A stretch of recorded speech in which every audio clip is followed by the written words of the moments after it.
लगातार मोदी सरकार के मंत्री यूएसएड के अधिकारियों से बात करते हैं, मुलाकात करते हैं। आपको फोटोज और एनेक्शर्स में दे रहा हूं। 2024 में पीयूष गोयल कि भाई 2030 तक शुद्ध शून्य कार्बन उत्सर्जन के लिए बैठक यूएसएड से की। ये यूएसएड से क्यों पैसे ले रहे हो साहब? आप लो तो देश के हित में है। कोई किसी और सरकार में कोई एनजीओ ले तो वो देश के विरोध में है। षड्यंत्र तो यह है कि 2016 की नोटबंदी से ठीक पहले यूएसएड से कैशलेस इकोनॉमी पे समझौते नरेंद्र मोदी करते थे। तो ये डिमोनेटाइजेशन क्या अमेरिका के कहने से हुआ? किसको लाभ पहुंचा रहे थे आप इस डिमोनेटाइजेशन से? अमेरिका के हाथ की कठपुतली बने हुए थे। करोड़ों करोड़ों हिंदुस्तानियों की नौकरियां गई, अनऑर्गेनाइज सेक्टर बर्बाद कर दिया। अमेरिका के कहने से किया। हम भी ये जानना चाहते हैं। कोविड में $100 मिलियन नरेंद्र मोदी जी ने यूएसएड से लिया। हम क्या मान लें कि आप भी उनके हाथों में खेल रहे हो?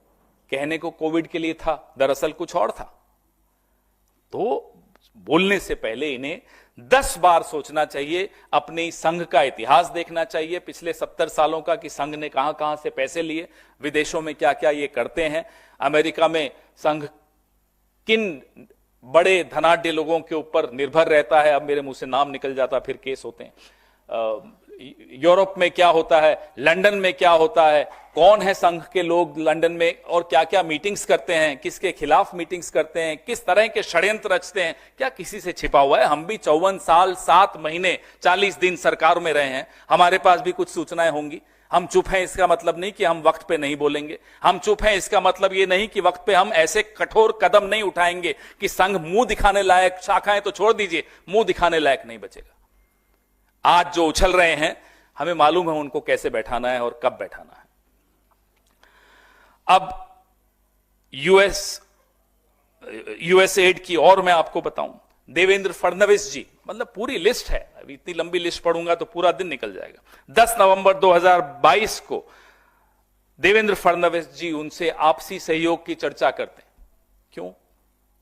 यूएसएड का क्या मतलब है भारत में? अगर आपको लगता है यूएसएड इतना गलत है, आपके मंत्री, आपके मुख्यमंत्री, आपके उप मुख्यमंत्री, आपके तमाम संतरी मंत्री सब इन्हीं से मिलकर बात कर रहे हैं। क्यों?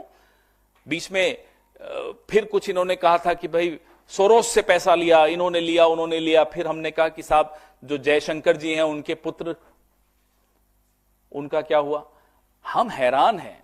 ये सब जानते हुए भी इनको लगता है कि हम बोल देंगे और बात चल गई तो चल गई।